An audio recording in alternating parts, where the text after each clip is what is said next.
Okay.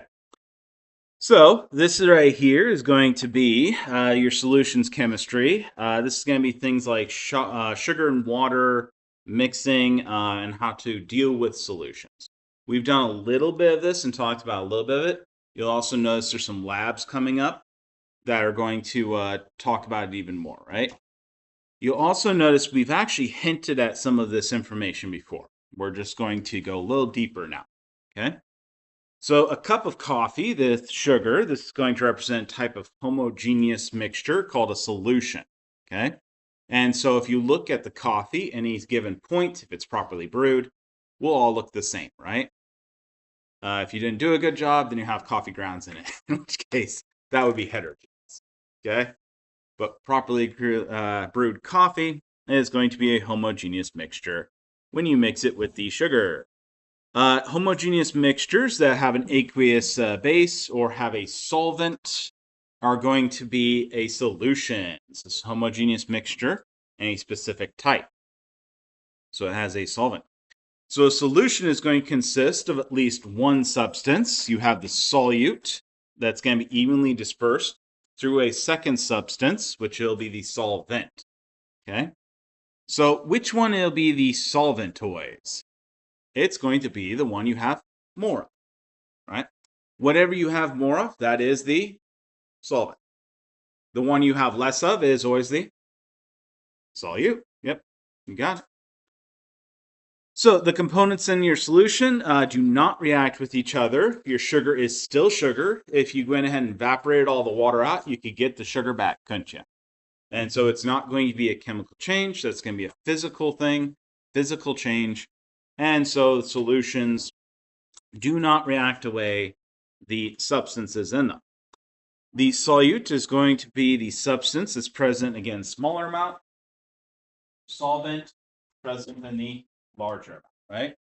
So if I had 70% alcohol, which one is the solvent? Alcohol, isn't it? Yeah. The solute then is actually the water, isn't it? Yeah. So that really high end, like very harsh moonshine, that would be actually solvent, ethanol, right? Solute, water. Okay, so let's again look at a cup of coffee. We have a dark brown in the color. It is transparent, so if we hold it up, you can actually see through the liquid, and that's what transparent means. Okay, or clear is another word for that. Note that that does not indicate that it is without color, right? For example, you can actually see the windows, can't you? Everybody see those windows? Why can you see the windows? They have a color to them, don't they? Okay? Very, very mild, sort of usually bluish color. Okay? And so they change the coloring through them. And again, they're still transparent, they're still clear. They just have a color, don't they? Okay? Okay, so once your sugar is dissolved in the water, it's not going to on dissolve over time. And this is because this is going to actually make a solution. Right? So this will be stable with the sugar dissolved in the water. It should not precipitate out over time. These properties can provide a quick way to determine whether a substance is a solution. So again, solutions are going to be these things. They're going to be mixtures that have particles evenly distributed throughout, so you can't point at one space and go, that's different than the other. Okay? The components do not chemically react with each other, at least within a given time period you would be interested in. And the aqueous solutions are going to be transparent, meaning you can see through them, right? Not that they're colorless. Okay? Very common mistake for people to make. Components do not separate upon standing over any reasonable amount of time. Think of like days, weeks. If you waited long enough, they might separate because of reactions that happen over very long periods of time. Okay? For example, if you had gasoline, it would be reacting and it'd be, something different in 3 months. Okay. Concentrations can be changed. So you can change the concentration. You could concentrate it, make it with more solute in it, or you could dilute it by putting more solvent, right? Okay, so the states of solutes and solvents. Solutions can be homogeneous mixtures of gases, solids, liquids. Any of those will work, and any of them in each other. Okay, so it does not have to actually be a liquid or even aqueous, right? Meaning in water. This is another place where people commonly forget and get a little have issues. Okay, so let's look at some different solutions. We are actually surrounded continuously by a solution that we're constantly breathing in and we're constantly interacting with, right? And that's the air around us. That's a 71% nitrogen, 29% oxygen solution, right? And so we're constantly breathing that in. We're in fact separating out the oxygen all the time, aren't we? Okay. And so brass is another solution. This is actually a solid solution. And so here we have zinc and copper right here, and that's brass. Okay. By the way, you can actually change brass quite a bit by changing and varying the amount of zinc and copper, and it gives you very distinctly different looking solutions. Okay. That is actually something that's not uncommon in solutions, is on certain conditions, on certain concentrations, you'll see slightly different coloring than other concentrations. Okay. I actually had a lab where people got really freaked out because they had a brown solution. They made it less concentrated, turned purple. And then they're like, oh God, what happened? Dr. Clausen, did I ruin it? Nope. Solutions can change coloring as you dilute them. Okay. So solutes and solvents, again, they can be liquid, gas, they can be solids. It really doesn't matter what phase they are. You still have a solution, and there'll be different types of solutions. Okay. This right here is carbonated water, right? And so that's a solution of carbon dioxide in water. Okay. That would be what you'd use for like soda, right? Carbonated drinks. Okay. You can also have solutions. Anybody ever have whipped cream? Anybody know what that is? A solution of? So it's cream that you vigorously whipped, right? And you vigorously whipped it to introduce air. So whipped cream is actually a solution of air and cream. Okay. And so your cream is actually your solvent. Your air is your solute. Um, so you can actually, again, dissolve many different things. This right here is, of course, air being moved. They're demonstrating air, in case you're wondering. The dandelions are not solutions. Your cell membranes are also solutions, right? Okay. That would be another solid, wouldn't it? Okay, so most of the solutions you're going to encounter are actually going to be mixtures of water. They're going to be aqueous solutions. That is the most common solvent you're going to encounter on this planet. And so the vast majority of solutions you're going to deal with are aqueous solutions. Okay? Okay. So each water molecule can form up to 4 hydrogen bonds with neighboring water molecules. It can form 2 as the donor and then 2 more as the acceptor, right? And so these strong attractive forces are actually going to give water some very unique properties not typically found in most other solvents because it can form a lot of connections for its size. And so it can do a lot of cool things. Some of the more unique properties are going to be things like water has a pretty high specific heat, and so allows it to trap energy for longer periods of time than most other substances. So has anybody noticed like the Midwest oftentimes gets hotter than the Sahara during summer, and then it gets colder during winter than Siberia? Did you guys ever notice that? Okay, did you notice the weather here ranges from like 35 up into the 70s in the same day? Okay. Anybody ever been to the coast? Yeah? Does that happen in the coast? No, that doesn't happen in the coast. And that's because they're next to large bodies of water. And so the large bodies of water hold a lot of heat. Okay. So they actually don't move in temperature that much. at least not that quickly. Okay. Versus here, we don't have a lot of large bodies of water, and so our temperature varies a lot. Okay. We're much more similar to the Midwest. The Midwest is a little bit more extreme than us. Okay. All right. So water has a very high boiling point for its size, for its molecular weight, and a low vapor pressure because it again has a lot of very strong connections. Ice actually floats on liquid water. This is incredibly unusual for the solid to be less dense, float on the liquid. Okay. And so that's because when you freeze things, the water has less density as the ice, as the solid, than the liquid water has. And so ice is actually less dense than water. The molecules are actually going to move further apart whenever you make your optimal crystal for water, which actually increases the space they take up and makes them less dense. You can actually you already kind of knew this. If you think about whenever you like cut snowflakes when you're a kid, you're actually cutting the crystal structure of water. Okay? Because snowflakes, if you look them under a microscope, show you the crystal structure of water repeatedly in patterns. Yeah. And so it's that sort of hexagonal structure. And that's actually less packed as a hexagon than it normally would be, right? So you actually end up taking up more space. Very unusual. Very, very unusual. Most things take up less space as a solid, and so are more dense as a solid. Okay? Very unusual to actually float as the solid. All right, so let's talk about colloids and suspensions. Milk and cream, these are actually not transparent liquids. So notice that the cream itself is not actually a solution, okay? So for example, we put in creamer in our coffee, what's happening? Is it clear anymore?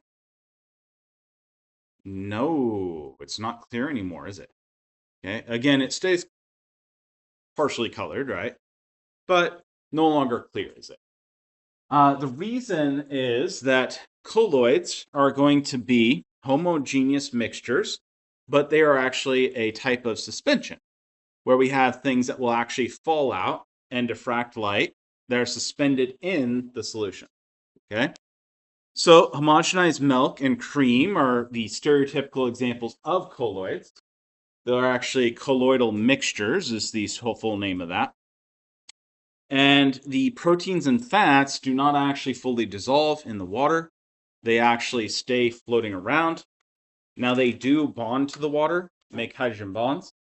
And so they stay longer than if you just shook up oil and water. Okay? But they will fall out over time. Has anybody had milk in their fridge too long?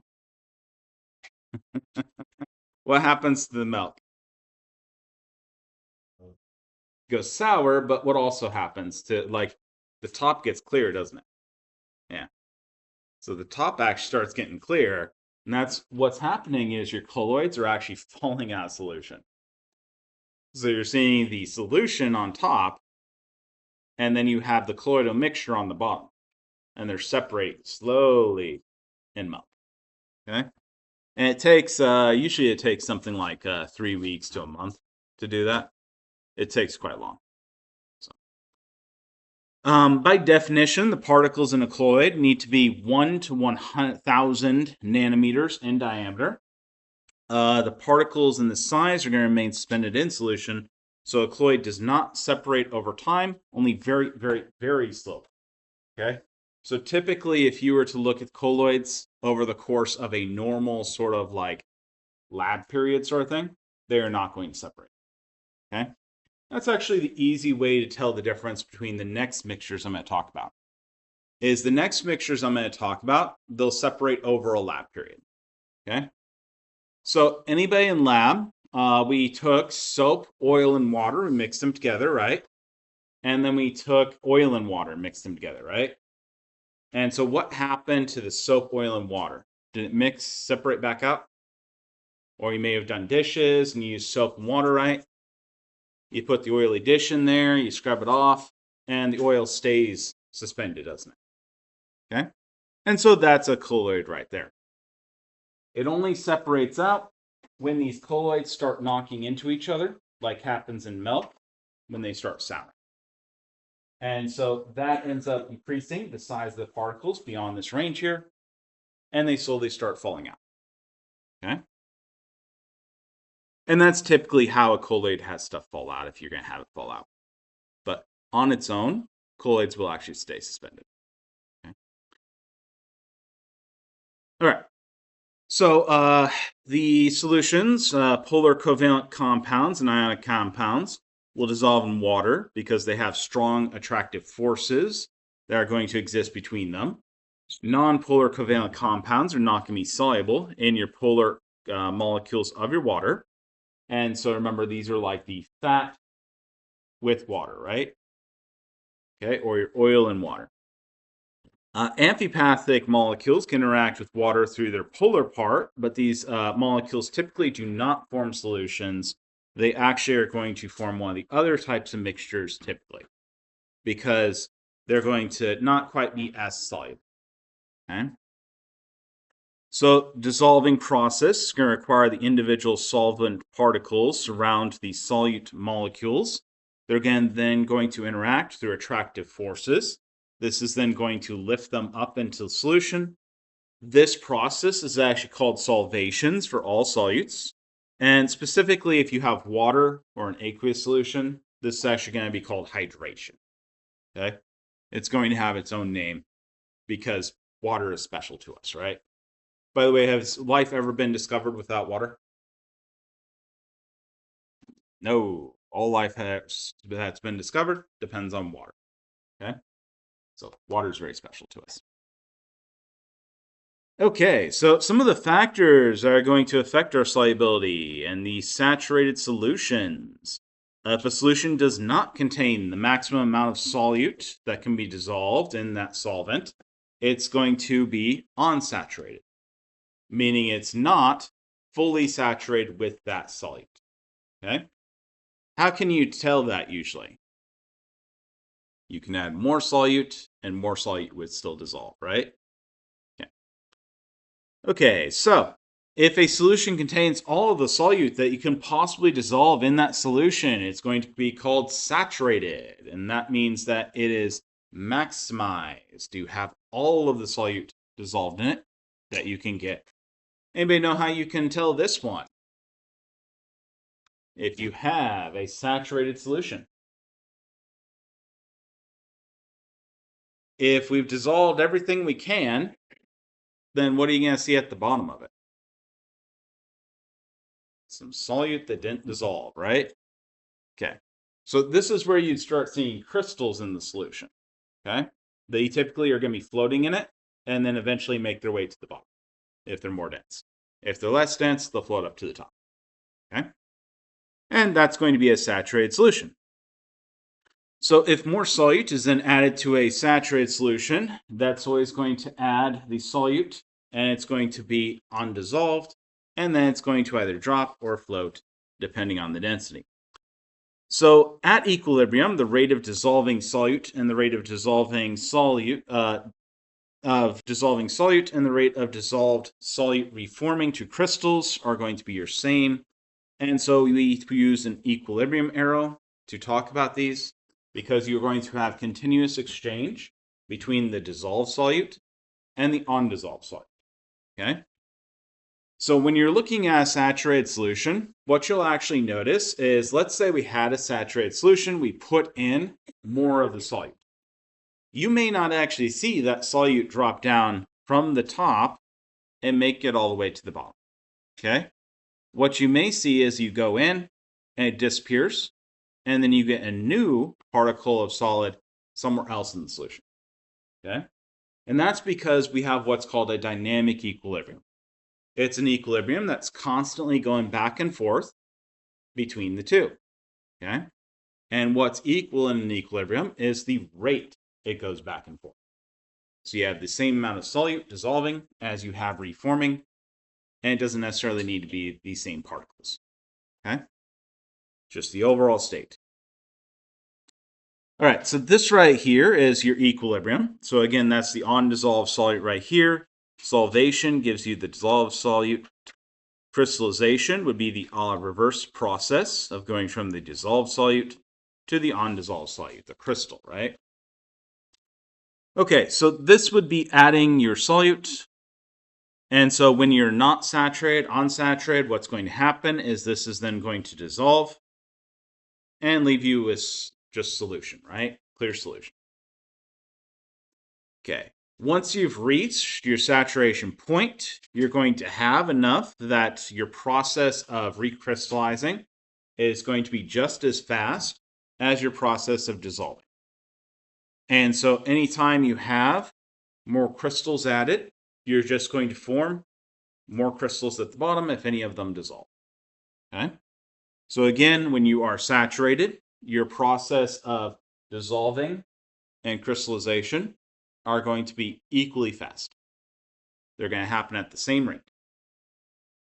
Okay. And so you never actually get rid of the crystals at the bottom. You never actually get rid of the crystals completely. Okay, let's talk about gout, kidney stones, and solubility. So gout and kidney stones actually happen when compounds exceed their solubility limits in the body. So in the case of gout, you have solid compound, which is uric acid. In some individuals, the release of your uric acid by the kidneys into urine is actually reduced. This is going to cause a buildup in bodily fluids. And what you're going to get is insoluble needle-like crystals. This will form in your cartilage and tendons at the joints, typically in things like your feet and ankles. Okay? If that sounds horrifically painful, that's because it is. Okay? Has anybody ever seen gout, by the way? Yeah. Yeah. If you look in historical books, you'll see a lot of gout, actually, because one of the ways you can get buildup of uric acid is actually like wine. So drinking lots and lots of wine. Lots of sugary things. And very specific foods. So the kidney stones is actually going to contain uric acid, calcium phosphate, or calcium oxalate. These are the three components of kidney stones. They're going to form in your urinary tract, your kidneys, your ureter, or your bladder when compounds do not remain dissolved in the urine. And so they'll literally form crystals or stones, right? Yeah. And so both gout and kidney stones can be treated through changes in diet, which is actually typically the preferred method of treating these. There are drug therapies as well. And you can break up the crystals to make it go faster with ultrasound, at least for the kidney stones. Okay. But the drug therapy and dietary changes are definitely the preferred routes for these. Okay. You also do have a genetic component that makes you predisposed towards them. Okay. Does anybody have any questions about that so far? Also very painful, by the way. Kidney stones. So, yeah. Both of those ones. Very, very painful. Very unpleasant. The solubility and temperature. So does anybody notice that if you keep your soda in the fridge, it stays carbonated for longer? If you leave it out in your like garage or something, you come back, it's flat. Okay. So the reason for that actually is the relationship of solubility and temperature. So the solubility of most solids dissolved in water will increase with temperature. For gases, it actually decreases with temperature. And so if you take, for example, sugar water and you want to dissolve a lot of sugar in your water, what do you do to it? You heat it up, don't you? Yeah. And then you can make candies or whatever you want, right? And so that's actually, you're increasing the temperature and increases the solubility of sugar, doesn't it? Okay? Same thing with salt water, right? When you're making your pasta, you can put a lot more salt in the hot water, can't you? Okay? Okay, so if we dissolve gases in water, what you'll notice is, for example, like a soda, if you dissolve a gas in the water, it's going to be more soluble at lower temperatures. Okay? That's why you want to, store your soda in the fridge, right? Because it makes the carbonate more soluble at that lower temperature. Another example of this is actually fish populations. So if you look Anybody like fish and know anything about fish populations? So like at the equator, lower fish populations, right? You have typically smaller schools and just not as big and not as many. If you go towards the poles, you actually have larger fish populations. And they get bigger, don't they? And that's actually a factor of oxygen being dissolved in the water. So oxygen dissolves better in the water at lower temperatures, right? All right. So right here is the solubility and pressure relationship, which is actually Henry's law. And so this is actually how they get those sodas carbonated in the first place. It doesn't really make sense for them to cool them really, really, really cold, right? They'd probably freeze them before you could get them carbonated out. So what they actually do in the facilities is they take the soda here, and under higher pressure, your gas molecules are going to become more soluble. Or another way of saying that is how we actually dissolve things is we have collisions with the liquid. Okay? And so at higher pressures, you get more collisions with that liquid, don't you? And you have higher chances of those collisions, those CO2 molecules that collide, going into the liquid and getting dissolved. Okay? Another way of thinking about this is remember how do things boil? It's the vapor pressure, right? So if we drastically increase the pressure on the outside, we're going to end up with more molecules going into solution. Okay. Okay, so when you open your soda can, what do you hear? Psh, right? You hear that psh sound. Why is that? Exactly. Yeah. So they pressurized it at the factory, right? With CO2. You open it and you release that pressure. And so what ends up happening is it fizzes up then because your CO2 all of a sudden is under boiling conditions, isn't it? And so it's literally boiling. Yeah. So you're actually boiling your soda whenever it fizzes up when you go psh, and it does that little thing, right? Okay. That's actually boiling. So boiling hot soda. Oh, that was just sad. Nobody appreciated that you are boiling your soda? No? Okay. Again, Henry's law is the solubility of gas and liquid. This can be directly related to the pressure of that gas over the liquid. The relationship between the gas solubility and pressure in Henry's law actually explains gas exchange while you're breathing. For example, why can we absorb oxygens when we breathe in? We've increased the pressure of the oxygen in our lungs. And then we exhale our CO2 out when we breathe out because we've decreased the pressure of the CO2 over the blood in our lungs. Okay? And so that's actually how we're inhaling and exhaling and exchanging oxygen and CO2 in our lungs. So again, increased pressure of the CO2, decreased pressure over CO2 allows the exchange out of our blood into our lungs. Increased pressure of oxygen in our lungs allows us to exchange oxygen into our blood from the air, right? Okay, so once we've oxygenated the blood around our lungs, what do we then do? Anybody know?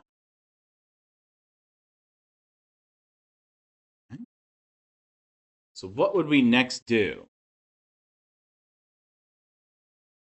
So here we have an inhalation, right? We've taken in and pressurized the oxygen in our lungs, haven't we? Okay, that's going to cause, according to Henry's law, us to have an increased amount of soluble oxygen in our blood. Right? Those bind to hemoglobin. They then get moved away from our lungs throughout our flesh.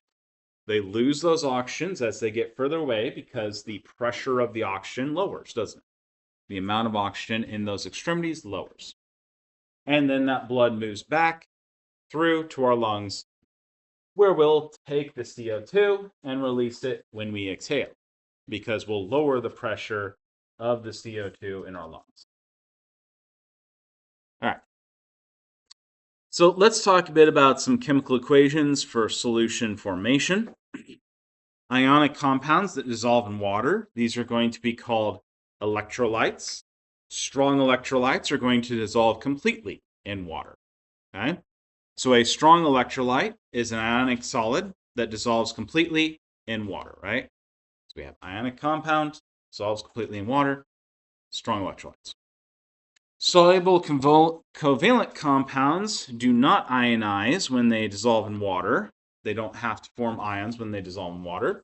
What they'll do is they're going to be called non-electrolytes. And the language behind this is actually due to electricity.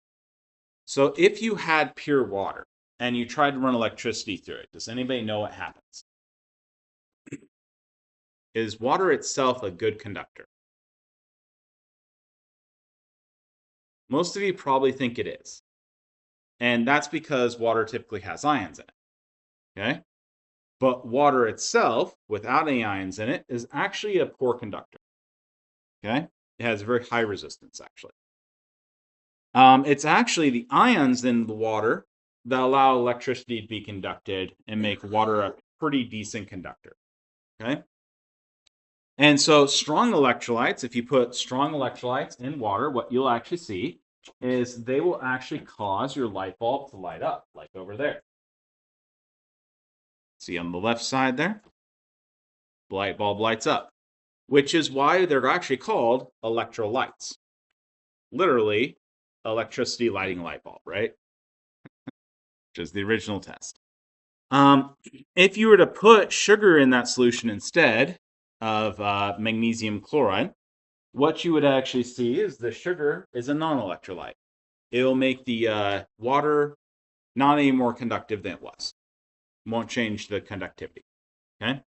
And that's because it does not break up when it dissolves in solution. It just dissolves as the sugar molecule as it was, right? Ionic compounds break up when they dissolve in solution. Remember what I talked about splitting them up in the solution? And so the chloride and the magnesiums end up on different sides. So some covalent compounds are going to partially ionize in water. Some of the salts, so some of the ionic compounds are only going to partially ionize in the water. And so the most common example of this is going to be things like vinegar, like a weak acid, okay, or weak bases. And so this is actually a weak electrolyte. Right here, we see vinegar. And what you'd see is this will light the light bulb just a little, okay? It's not as effective as a strong electrolyte because it doesn't break up completely. It only breaks up partially in solution. All right, so let's talk about strong electrolytes. Typically, these are going to be ionic compounds, are the majority of strong electrolytes you're going to encounter. You can actually see a few that are covalent compounds normally, but ionic compounds are going to be the majority of these. So magnesium chloride is a strong electrolyte. When you put it in water, it's going to break up into magnesium 2+ and chloride, Cl-. The solid magnesium chloride is actually going to dissolve in water, and again, it yields the magnesium chloride there. So the number of magnesium and chloride ions is going to be the same number as the reactant. 1 magnesium, 2 chlorines, right? And this was first stated by the French chemist Lavoisier. This was in 1743 through 1794. This was the law of conservation of matter, actually. And so matter can be neither created nor destroyed, right? Whatever number of magnesiums we put in, whatever number of chlorides we put in, we have to have the same number at the end, right? So again, that's the coefficient 2 right here for 2 chlorides. If I tried to write the 2 here, is that going to be correct? Nope. Okay, we're doing a little bit of a recap on reactions, right? Okay, so how about the charge? Can I create or destroy charge?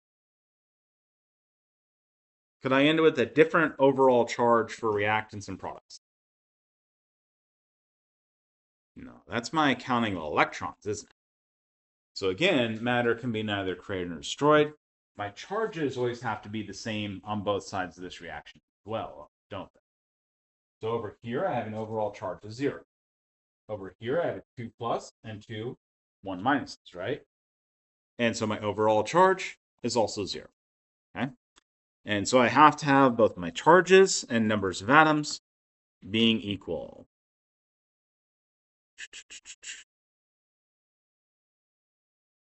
Keep in mind this arrow right here, what this is telling us is this goes completely to product, right? That tells us this is a strong electrolyte. Okay? If this was the double arrow equilibrium, that would tell us it's a weak electrolyte. Okay? If it doesn't break up at all, that's a non-electrolyte, right? What does this parentheses mean? Yeah, solid, right? If it said G, gas, L, liquid, AQ, aqueous, it's a solution with water, right? Yep. So that would be an aqueous solution. And so you've noticed here that we're going from the solid crystals, we threw them in water, they dissolved in the water, and they dissolve in these 2 ions, right? And so those then are suspended in the water as a solution. Okay. So this is non-electrolytes right here. Notice that you don't actually break them up into ions at all, do you? So we have solid sugar here. We put that in water. It dissolves. The only thing that changes, it's aqueous, right? Yep. Sugar dissolves really well, and so it does that to completion. Cool. Dissolve sugar in water. That's what the reaction looks like. Again, note that it does not break apart, right? Because it is a non-electrolyte. Okay.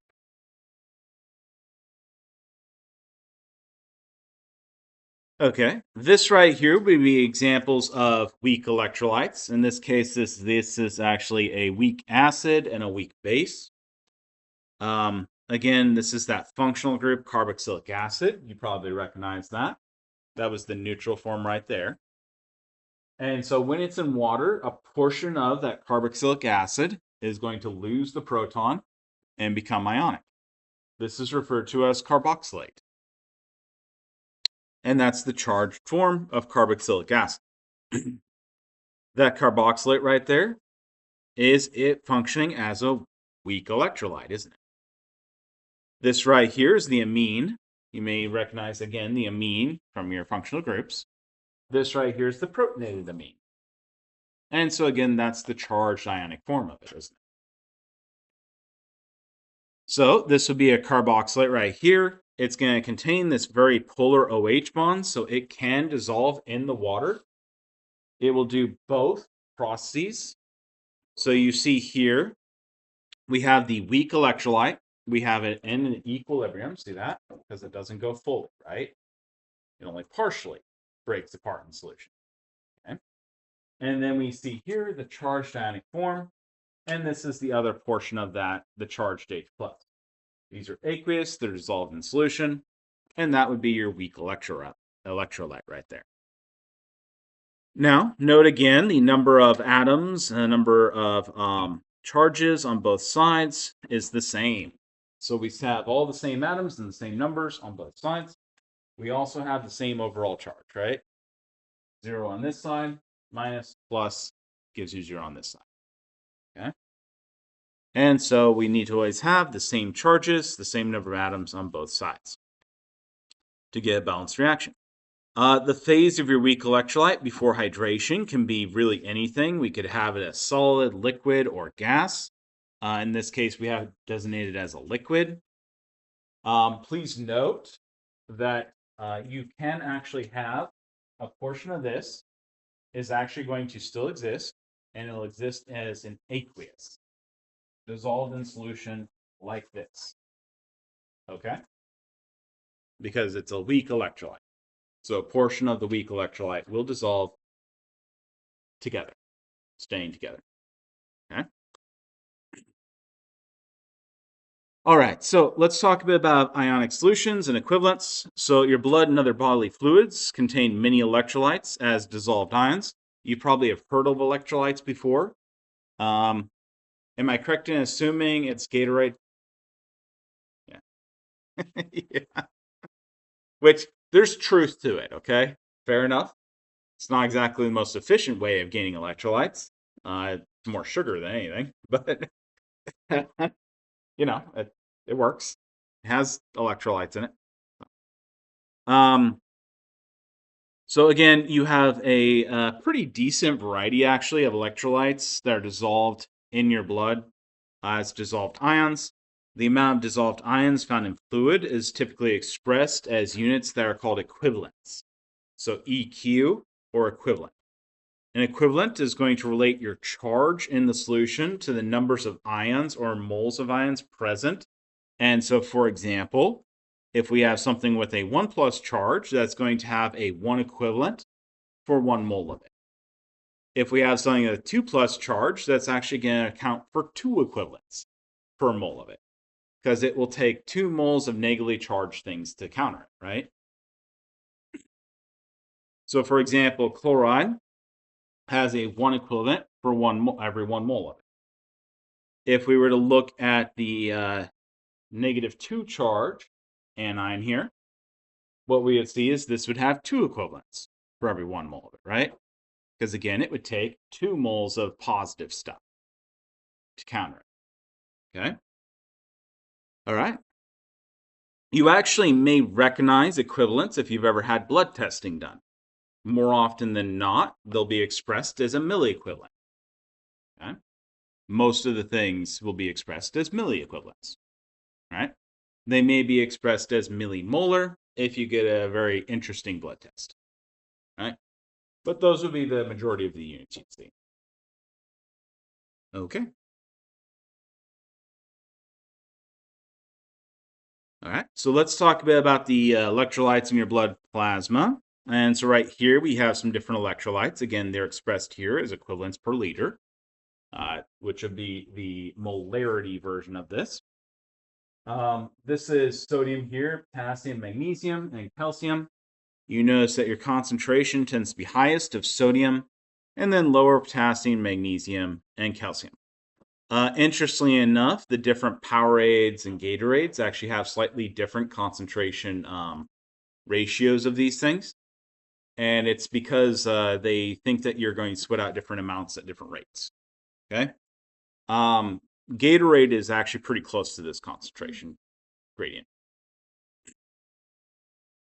Okay, so the amounts of electrolytes typically present in bodily fluids and typical intravenous fluid replacements. Hopefully, your placement would be same as your bodily fluids, right? Are going to be this sort of representation. You're typically going to express them again in milli equivalents. So that's what that meant. Milli equivalents, right? 1,000th of an equivalent per liter. Okay, and that's the typical units you'd also see your blood testing done in, by the way. These are the typical anions you're going to see for the electrolytes. Here we have chloride. Notice this would be sodium chloride as in table salt, right? And so one of the largest amounts of electrolytes in your blood is most of human history. The populations on the planet were actually limited by salt. You couldn't get enough salt, and so people died, and population was limited. Okay? It's actually like a miracle that we have enough salt that people can poison themselves with it. it's kind of a messed up miracle, right? But that's the US for you. Prosperity onto poison. All right, so right here we actually see some different examples. For example, this is your phosphates, as in like the phosphate backbone of your DNA, okay, or ATP. This is typical proteins, by the way. Overall, proteins typically are negative, and so proteins actually end up on the negative side, the anions of that ledger, okay? And then they'll bind different metal cations, magnesium being one of the big ones, calcium also being quite important. This is carbonate, right, by the way? This is actually how you have the CO2 dissolved in your blood, and you transport that. Okay, it's actually one of the major components of anions of electrolytes in your blood. Okay, and then when it gets back to the lungs, you'd actually convert this back into CO2 and breathe it out. it also has other uses than just CO2. So we have an entire system that circulates and reacts and works with that. Okay. Remember that you're overall going to balance out your charges, and so what you should see here is your total concentrations of cations and anions should have the same equivalency because you need to overall balance your charges. If you built up a large amount of negative or positive charge, it would cause a whole series of problems. Okay, tremendous series of problems.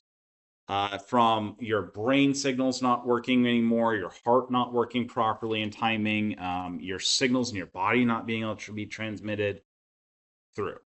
Okay, so it'd actually be an incredibly bad problem. Your blood plasma, again, is going to have total equivalencies, milliequivalencies of 150 for both sides of this ledger of cations and anions. This is some of the chemical equations for solution formations. So this would be normal saline. This is a 0.9% solution. Notice that's actually pretty low. That's the typical saline that you'd get like if you ever fainted and they brought you to the hospital. Okay. This is actually going to be 154 and 154 chloride, 154 sodium milliequivalents per liter. Again, this is your typical fluid replacement. If you came in the hospital dehydrated, if you came into the hospital because you fainted, because you've been out running around in the sun and were dehydrated. Okay. This right here is actually going to be KCl with 0.15% KCl and 5% dextrose. And so you'll see this is the 2020 milliequivalents of potassium and chloride. And this is actually typically used for treating malnutrition. It can also be used for dehydration. And oftentimes when people come in with dehydration, they also have low sugar content because they've been out exercising, doing stuff, working out in the sun, etc. And so this can be a more effective way of replacing those. This also will help with some of the muscle cramping and stuff because it gives you some potassium. Okay, your sugars and potassiums. This is the lactated Ringer's solution. And so this is actually a replacement of the fluids and electrolytes. It also helps you buffer pH so that if you're experiencing acidosis, it can help with that. Okay. And that's actually the lactate portion right here that helps with that.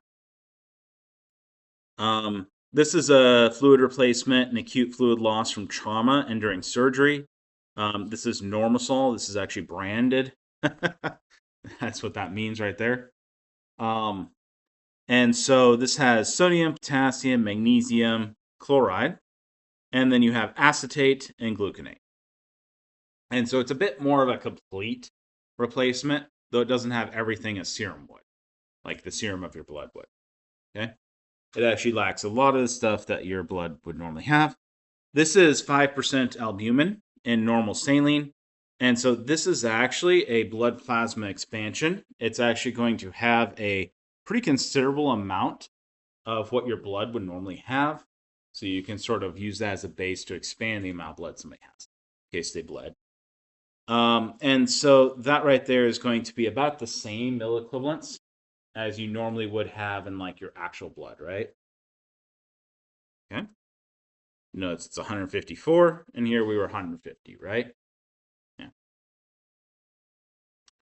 Okay, so let's talk about some concentrations. The amount of solute that's dissolved in a solution is going to determine its concentration. And so concentration is the amount of solute divided by the amount of solution. This is every type of concentration kind of just boils down to this overall formula. Okay? Now, the exact units you use is going to determine exactly what we call that concentration. So note, in these cases, it's always the denominator being the total amount of solution. For these cases, that is the much, much more common form of concentration that you're going to run into almost ever. Okay? So this right here is molarities. This would be millimoles per liter. Otherwise, you can call this molarity. Notice that the milliequivalents per liter is actually a derivation of millimoles per liter. Okay, and so it's the charge-based derivation of molarity, right? So your charge on your anion is going to be the number of equivalents that's present in 1 mole. So sodium ions, for example, have 1 equivalent per mole, right? The calcium would have 2 equivalents per mole because it has a 2+ charge. If it had a 3+ charge, that would be 3 equivalents per mole, right? All right, so let's look at molarity real quick. So molarity is going to be moles of solute over liters of solution. Now notice again, that is the total solution, right? Not just the water, okay? Not just the solvent, the whole solution. Moles of solute over liters of solution. Okay, so please try to remember this molarity so we can use this in the next parts. So your concentration, you can also express this in millimoles per liter. This would be a millimolar, okay? So it just have the millimolar or millimoles per liter. And again, it would be the same sort of thing. Millimole of solute over liters of total solution. Just like we had talked about for molarity, the only difference is we are a millimole, right? 1,000th of a mole. Okay, let's look at calculating these concentrations. So whenever you're trying to deal with molarity in problems, you're typically going to have something where you would take the problem, you would examine the problem, and decide what information you're actually given in that problem and what information you're trying to get. Okay? You're then going to go and find the appropriate conversion factor, just like any of the other dimensional analysis conversion problems, right? Okay. In this case, you need to keep in mind this formula, don't you? Okay, because that's a type of conversion factor, isn't it? Molarity, big M, means moles of solute over liters of solution, right? That's the definition. That's what it means. And so you're then going to solve the problem. You'll make sure that your units you don't want cancel out, and the units that you're left with are the ones you actually wanted at the end of that problem. So percent concentration, you've seen me use that a lot in this semester, okay? And so that was always parts of solute divided by parts of solution times 100 to get into percentage. That's all that ever was. That's also the percent concentration that you see on most containers. Now, there are different percent concentrations.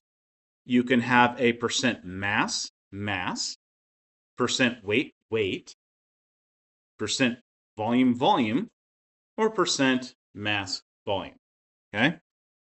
And so what those look like is this. This is percent mass. Another way of representing that is percentage and then M over N. You guys have probably seen this if you've looked on a container of alcoholic beverage. You would have actually seen it has a percent concentration, typically somewhere in the 5 to 8%. And that would have had an M over M or an M over V next to it. That's what they're telling you. It's a mass over mass or mass over volume. Okay? Okay. So nope, we still have 3 more minutes. Okay, so the percent mass over mass, you're going to take the grams of the solute, then you're going to divide by the grams of solution, times 100% to get a percentage.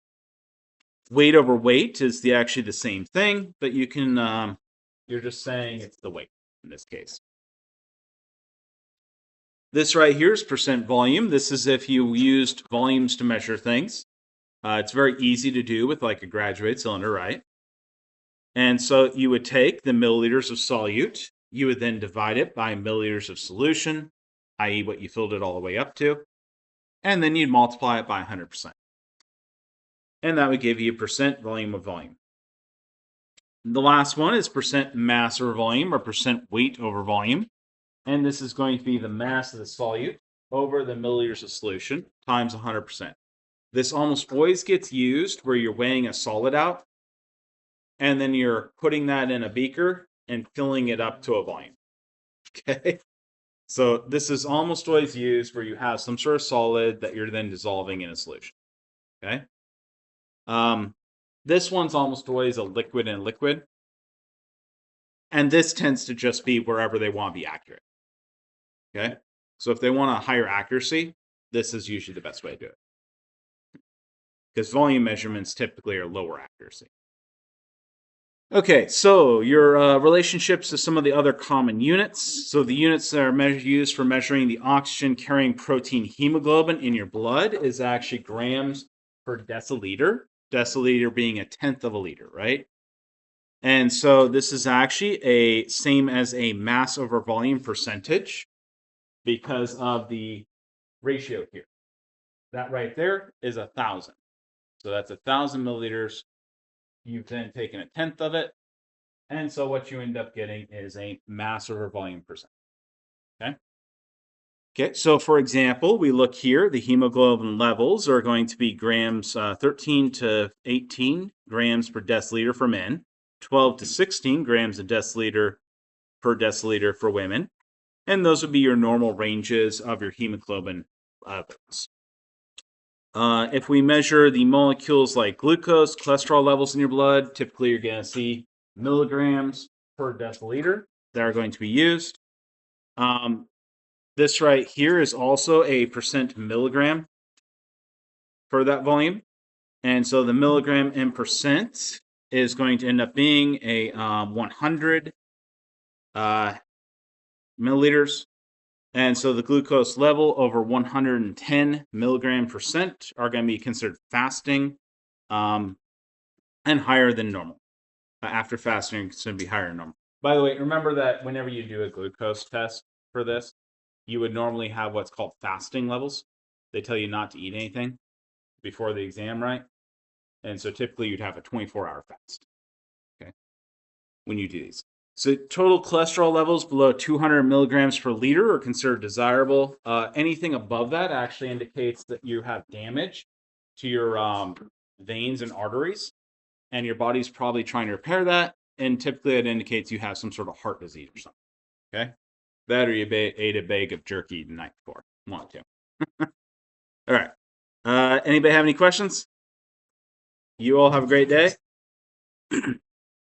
I'll see you next time.